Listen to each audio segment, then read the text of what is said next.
So, hey guys, welcome back to the channel. I am Kanishk, a third year undergrad student at Delhi Technological University and you are watching Improda. So guys, इस video में हम करने वाले हैं Maharaja Agrasen institute of technology का review, जिसको हम short में MAIT भी बोलते हैं और ये कॉलेज IPU के अंडर आता है। तो इस कॉलेज का रिव्यू करने में हमारी हेल्प करेंगे इस कॉलेज के ही एक स्टूडेंट जिनका नाम है अंश पुरी। तो बिफोर स्टार्टिंग दिस वीडियो मैं ये भी बताना चाहता हूं कि हमने काफी सारे IITs एंड NITs का रिव्यू कर लिया है, तो आप जाकर हमारे चैनल में देख सकते हो। और जैसा कि हम DTU में पढ़ते हैं तो हम कॉलेज व्लॉग्स भी करते हैं और जनरल अपनी लाइफ से रिगार्डिंग व्लॉग्स भी बनाते हैं, तो वो भी आप चेकआउट कर सकते हो। तो चलो गाइस, बिना टाइम वेस्ट करे इस वीडियो को करते हैं स्टार्ट।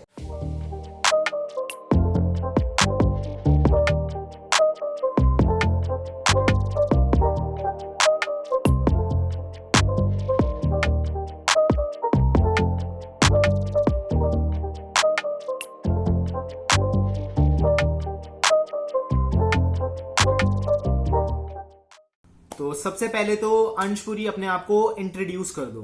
नमस्कार सबको, मेरा नाम अंश पुरी है और मैं third year mechanical engineering student हूँ Maharaja Agrasen institute of technology में IP यूनिवर्सिटी। और आज मैं आपके कुछ क्वेश्चंस का आंसर करूँगा।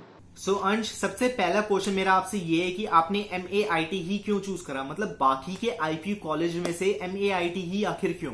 सो यार, कॉलेज में ये सोचने से पहले कि मैं कौन सा कॉलेज लूँ, कौन सा कॉलेज ना लूँ, किसको सिलेक्ट करूँ, तो आपको पहले ये देखना चाहिए कि आप किस कॉलेज तक के लेवल के जो मार्क्स है या अपनी कट ऑफ कितने अपने मार्क्स आप ला सकते हो। Because it's all about you setting a goal कि मैं इतने नंबर ला सकता हूँ एंड उसके हिसाब से आपको कॉलेज सिलेक्ट करना चाहिए। सो मेरे लिए यही था। I was able to get into this college with like 12,000 something of rank, which was because of the IPU CET, but this time शायद मेंस के हिसाब से हो, so I don't think so parameters सारे same होंगे, it will be a little bit different but around the same area. And one thing that I really liked about this college was the main reason was I noticed a team inside the college, Team Jatayu, and I'm really passionate about mechanical engineering, and that is why I wanted to be a part of the team. That's why I joined this. I wanted to not join, sorry. I wanted to get into the college. तो अब जानते हैं college के campus के बारे में। तो अंश भाई, कॉलेज का कैंपस साइज कितना है एंड कैंपस दिखने में कैसा है, उसके बारे में एक बार डिस्क्राइब कर दो। So about the college campus, it's not big but it's actually well managed. There's a thing like कि कभी कभार college campuses बहुत बड़े होते हैं but ढंग से manage कर रखे नहीं होते. But because of the college campus is the size is quite small, that's why it's easy to manage, more cleaner and easily accessible. मतलब हर building एक दूसरी building से काफी पास है, so like ज़्यादा दिक्कत नहीं होती है एक जगह से दूसरी जगह में जाने में, बहुत क्लोज सब कुछ। तो एक ये चीज़ भी अच्छी है कॉलेज की। सो कॉलेज में एनुअल इनटेक ऑफ स्टूडेंट्स कितने होते हैं बीटेक में?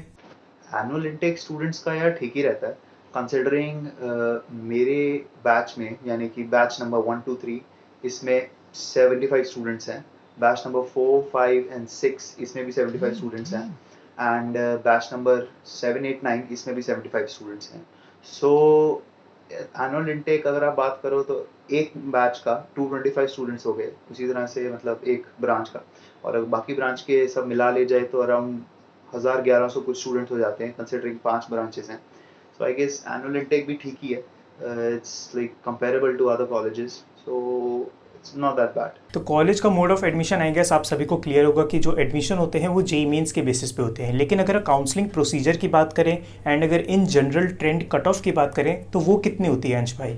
सो यार, जितना मैं जानता हूँ हमारे टाइम में कट ऑफ वगैरह देखी जाती थी IPU CET से, which is the common entrance test, but this time it's going to be change क्योंकि अब जेईई मेंस वगैरह के अंडर आएगा। So I guess there is a big difference cut off wise and how other categories and branches की क्या cut off जाएगी, but one thing that I can tell you for is like the counseling procedure, which actually has 3 rounds, and in those 3 rounds, first round is like you, after getting a rank and stuff, आप college के लिए देखते हो कि आपको कौन सा college चाहिए है एंड आप उसमें चॉइस फिलिंग करते हो अपनी, and then first of after that you get called for document verification. After that document verification there are other rounds जिसमें आप लाइक स्पॉट राउंड तक जाते हो, अपने कॉलेजेस को पिक करते हैं. सो if you get lucky and you get that college that you wanted, so you settle for that, you freeze your seat, you put up a certain amount और आपकी वो सीट वहाँ रिजर्व कर ली जाती है. And that's basically according to your rank, कि क्या आपकी रैंक आई है उसके हिसाब से आपको सीट दे दी जाती है. If you don't get your favourite college in the first like round, और you can go to the second round. Even if not that, आप थर्ड राउंड तक जा सकते हैं. थर्ड राउंड में भी सेम चीज़ होगी. और वहाँ पे भी नहीं तो आप स्पॉट राउंड में जा सकते हैं, जहाँ पे जो सीट्स बच जाती हैं वो लोगों को फिर लाइक मिलनी शुरू हो जाती हैं. सो इट्स लाइक, अगर आपको फर्स्ट राउंड में नहीं मिलता तो आई वुड से, अगर आप लिटरली चाहते हो कि मैं IPU में पढ़ना चाहता हूँ, सो surely go for that spot round. And तक पूरी कोशिश करो, you will get that seat. Because होता है इस तरह से है कि कुछ स्टूडेंट्स जिनको पहले राउंड में ही सीट्स मिल जाती है और काफ़ी एकदम से सीट्स भर जाती हैं, वो बाद में इन सीट्स को छोड़ देते हैं because they get admissions in like IITs and stuff. So इसीलिए आई वुड सजेस्ट कि you go for that spot round, because काफ़ी सारी सीट्स जो होती हैं वो खाली हो जाती हैं. You might get the seat in your desirable college.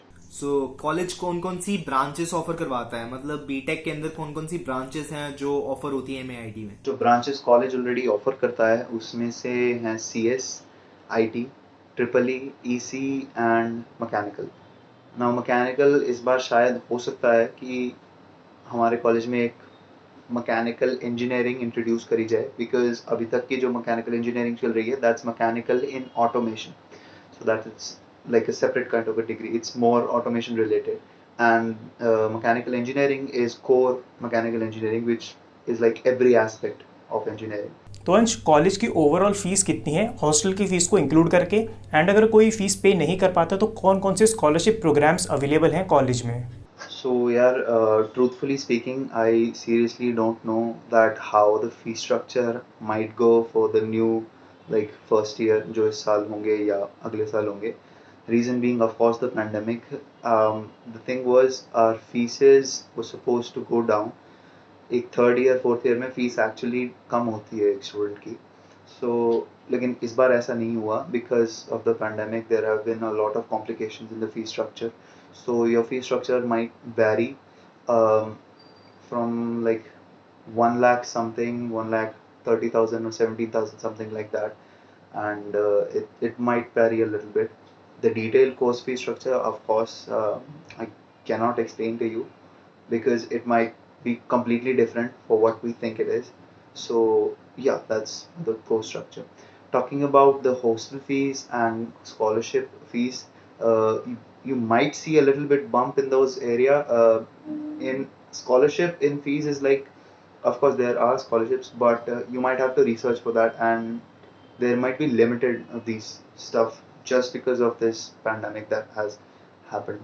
तो अब अगर कॉलेज इंफ्रास्ट्रक्चर की बात करी जाए तो वो कैसी है वहां पे, मतलब लैब्स कैसी हैं, लाइब्रेरीज कैसी हैं, और क्लासरूम कंडीशन कैसी है, और लाइब्रेरी में कितनी से कितने टाइम तक तुम्हें अलाउड है वहां पे जाना, तो मतलब सब कुछ बताओ कॉलेज इंफ्रास्ट्रक्चर के बारे में. Talking about the college infrastructure, there are a lot of things to be liked about this college. First of the reason being the labs and the library stuff is quite amazing. You have 2 libraries in the college and like a lot of labs. The best thing about library is, yes, you can go anytime during like the college hours, and you can peacefully study there and no one will disturb you as long as you have the library card, which is the admission ID card. And yeah, and it's quite simple to borrow books from the library because everything gets registered on your ID card. So it's quite good.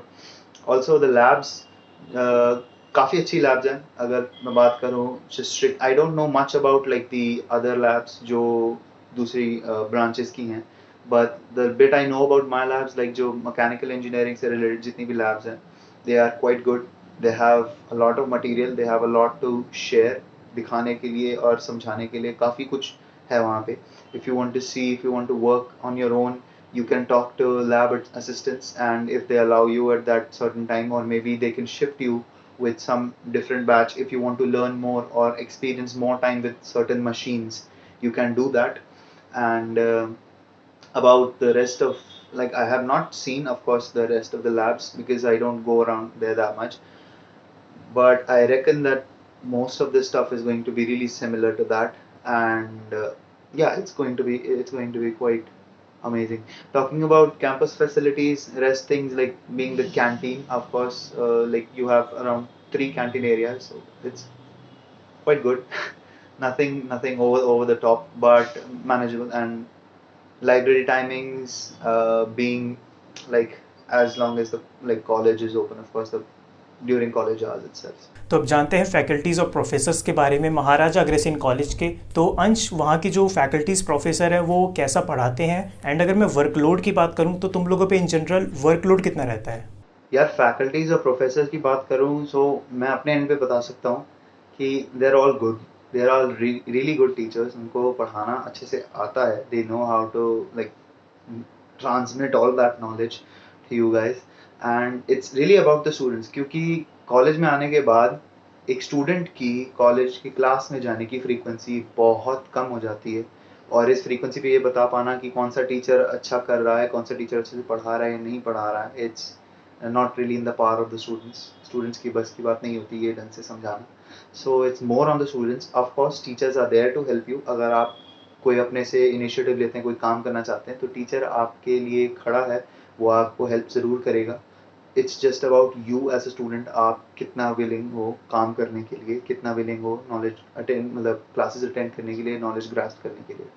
Talking about workload, you're coming from classes of like 12th and stuff to classes of college, so of course आपका workload बढ़ जाएगा in the right direction, which is more important, because जितना आपका workload बढ़ेगा आप उतना ज़्यादा काम करोगे and more towards the direction जिसमें ज़रूरी है। तो अटेंडेंस पॉलिसी कैसी है एमएआईटी में? मतलब जैसे हमारे कॉलेज डीटीयू में तो 75% जो है वो मैंडेटरी है, तो एमएआईटी में भी ऐसा ही सीन है कि 75% मैंडेटरी है या कुछ पर्टिकुलर परसेंटेज मैंडेटरी है? तो अटेंडेंस पॉलिसी के बारे में थोड़ा एक्सप्लेन कर दो। Talking about attendance and stuff, शायद मैं पिछली क्लिप में आंसर कर चुका हूँ इस चीज़ का कि स्टूडेंट्स बहुत कम जाते हैं क्लास में, but that does not mean कि आपकी अटेंडेंस मैटर नहीं करती। I have seen students and I have seen like मेरे फ्रेंड्स जो डिटेन कर लिए गए जस्ट बिकॉज उनकी अटेंडेंस पूरी नहीं थी, विच is actually necessary.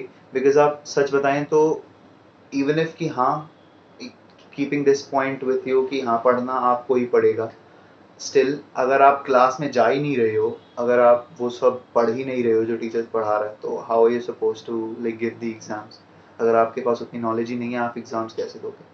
So yes, attendance is necessary and detention होती है, people do get detained, so please do keep your attendance up if you want to study in the college and stuff. तो अब बात करते हैं hostels के बारे में। तो अंश भाई, हॉस्टल को लेकर कॉलेज में कैसी फैसिलिटीज़ अवेलेबल हैं?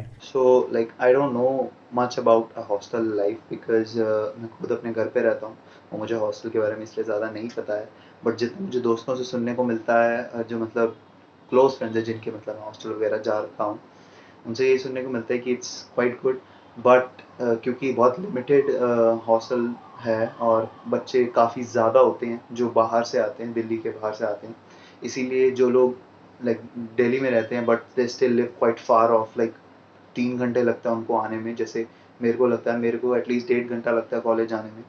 सो उनके लिए हॉस्टल में रूम मिलना इज़ रियली डिफ़िकल्ट, क्योंकि कुछ बहुत सारे लोग हैं जो आउट ऑफ दिल्ली आते हैं, एंड लेकिन उनके लिए एक चीज़ है, they can get room like PG and stuff, college के बहुत क्लोज हैं, सो आपको वहाँ पे रूम मिल सकता है and it's like quite fine, rates वगैरह काफ़ी अच्छे हैं। आई हैव हैड फ्रेंड्स जिन्होंने 4 दोस्त या 2 दोस्त ऐसे करके they share the PG room and stuff, so yeah, it's quite good. And talking about other facilities like hostel life and stuff, it's really fun from what I've heard. People tell some really fun stories. Of course, if I had the time, I would have shared a lot of those stories with you guys, but it's all around what I know is it's quite fun. So yeah. तो अब बात करते हैं कि interaction with senior कैसा है और college में कोई रैगिंग वगैरह होती है या नहीं, तो वो सब बताओ यार, there is no ragging in college first of, क्योंकि आप जैसे ही कॉलेज में एंटर करते हो, along with document verification you sign a letter which says I will not promote ragging and I will not like of course be a part of it in any sort of way. So ragging आपकी नहीं होगी college में, don't worry. There are boards all around the college that ragging is a criminal offense, and so ragging की आपको बिल्कुल tension लेने की ज़रूरत नहीं है, but that also makes interaction with seniors a little bit difficult. Of course, there are a lot of things to ease this thing, like बहुत सारी सोसाइटीज़ हैं कॉलेज में छोटी छोटी, which is actually cultural society, so उसमें there is a lot more interaction with seniors. But of course अगर आपको seniors मिलते हैं जिनके आपके और उनके व्यूज़ काफ़ी मिलते जुलते हैं, like you're more on the innovating side, their innovating side too, so of course आप काफ़ी अच्छी इंटरेक्शन रह सकती है आपकी उन सीनियर्स के साथ. So it totally depends upon you and other seniors. Talking about ragging, it's really not an issue.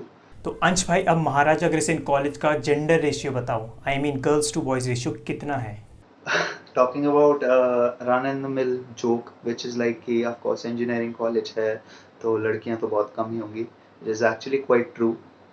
ऐसा होता है, but it's not because कि engineering college है, it's because generally men to female ratio is more on heavier side of the men. So that's why, क्योंकि generally लड़के ज़्यादा हैं इसीलिए लड़कियां कम होती हैं. And when you talk about engineering and stuff, this is like the part where women don't like to explore that much.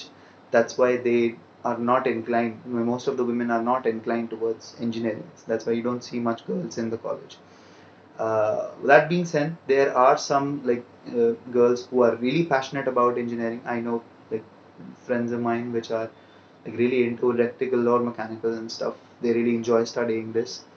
And so yes, but truthfully speaking, I don't think so this should affect your choice into making like the college, because of course you're not going to the college because you are interested in the girls to boys ratio. You're going to the college because it's for your own good.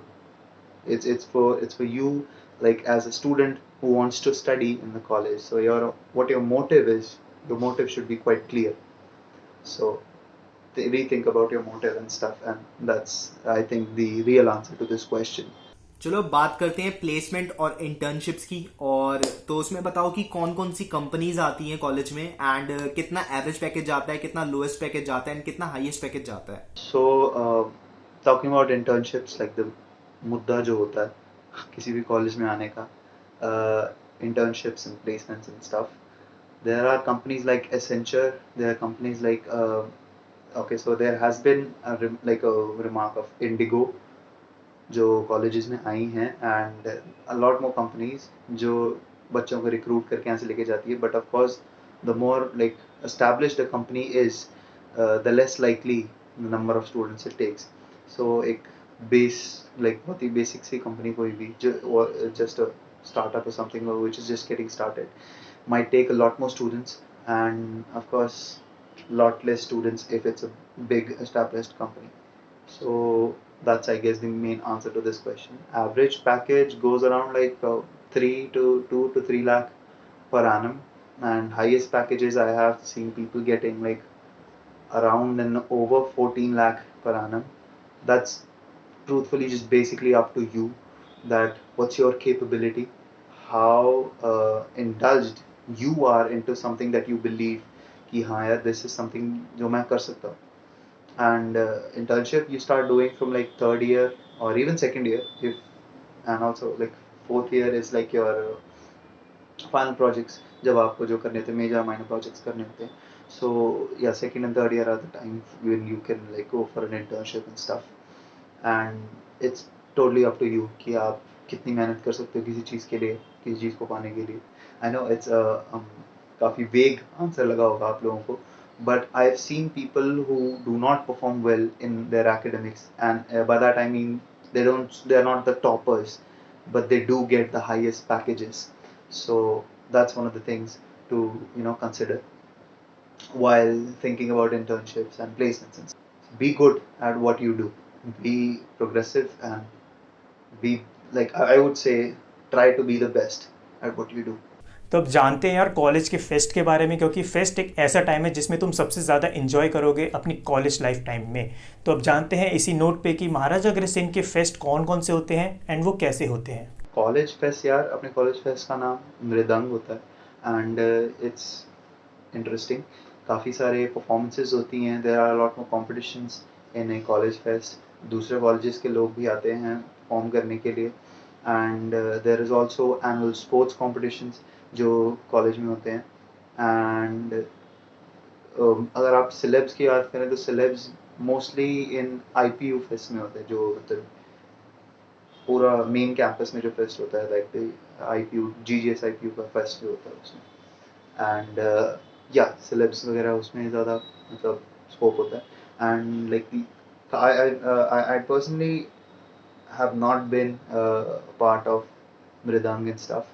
I'm not sure why, but it might be because of something that I'm like been busy with the rest more of the stuff. That's why. But yeah, the college fest is quite good. I have experienced the fest, and it's सो अब बात करते हैं कि sports facilities कैसी है college में, मतलब कौन कौन से स्पोर्ट्स खिलाए जाते हैं और स्पोर्ट्स ग्राउंड एंड कोर्ट्स हैं या नहीं है, एंड इंटर कॉलेज टूर्नामेंट्स होते हैं या नहीं, सब कुछ बताओ. So स्पोर्ट्स के लिए काफ़ी सारी फैसिलिटीज़ हैं कॉलेज में. There is a basketball court, there is a football ground, there is a badminton court whole. So काफ़ी सारी चीज़ें हैं जो आप मतलब कर सकते हो. एंड गोल पोस्ट वगैरह सब कुछ, you have proper gears in college. So if you are interested, get into the like sports societies and stuff. उनके ऑडिशंस वगैरह होते हैं, get into the societies and represent your college in competitions, that like inter college competitions वगैरह में. So yeah, that's also a good thing. So it's quite nice. Inter college tournaments में भी we have our name, and also अपने colleges में ही teams वगैरह के साथ भी, and individual competitions भी काफ़ी सारे होते हैं. So we've also had tug of war tournaments, which is quite fun. I've been a part of the tug of war tournament, and it's really fun. तो अब बात करते हैं कॉलेज एलुमनाई से रिलेटेड. तो अगर किसी स्टूडेंट को कॉलेज के एलुमनाई से कनेक्ट करना हो तो वो पॉसिबल हो पाता है, और अगर होता भी है तो कितना इजी होता है कनेक्ट करना? There is a alumni cell in our college, and आप चाहें तो आप उसके मेंबर बन सकते हैं, and you can get in touch with a lot alumni, और आप उनसे इंटरेक्ट कर सकते हैं, and you can know where they stand right now, उनसे एडवाइसेस लेना, and that's a whole another thing. So आप alumni cell का पार्ट होके ये सब आप काम कर सकते हैं. So that's also a very interesting thing to do in the college. तो अब फाइनली आते हैं इस वीडियो के लास्ट पार्ट पे, यानी कि मैसेज वाले पार्ट पे. तो अंश, कोई मैसेज जो तुम देना चाहो स्टूडेंट्स को जो अभी इस साल कॉलेज में एडमिशन लेंगे? My main piece of advice that I can give as a student is that have an open mind, have an open gesture towards everything, because you don't know कि आपका किस चीज़ में इंटरेस्ट हो और वो चीज़ आपको कहाँ से कहाँ ले जाए. So have an open mind, have an open gesture towards everything, and be good to everyone. I know it's hard, sometimes it could be really hard, but be good and stay well, eat properly, eat, sleep, drink everything properly, and study for your exams, and best of luck. So thank you so much guys for watching this video till the very and. अगर आपने अभी तक channel को subscribe नहीं किया है तो please ज़रूर से सब्सक्राइब कर लेना, क्योंकि हम अपने आने वाले वीडियोस में कई सारे मज़ेदार और एक्साइटिंग कॉलेज रिव्यू वीडियो सिर्फ आपके लिए लाने वाले हैं. एंड इस वीडियो को भी लाइक ज़रूर कर देना, और कॉमेंट सेक्शन में लिख के ज़रूर बताना कि तुम आने वाली वीडियोज़ में कौन कौन से कॉलेज रिव्यूज़ देखना चाहते हो. एंड अगर तुम्हारा कोई भी डाउट रह चुका है महाराजा अग्रसेन से रिलेटेड तो क्या करना, डिस्क्रिप्शन में जाना, वहाँ मैंने अंश का इंस्टाग्राम हैंडल का लिंक दे दिया है, तो वहाँ जाकर तुम उसको फॉलो कर सकते हो और अपने जो भी डाउट्स और क्वेरीज हैं वहाँ पे जाके पूछ सकते हो. तो बस यार, इस वीडियो के लिए इतना ही था. मिलते हैं ऐसे ही किसी अगली वीडियो में. Till then stay safe, stay happy, see you guys in the next.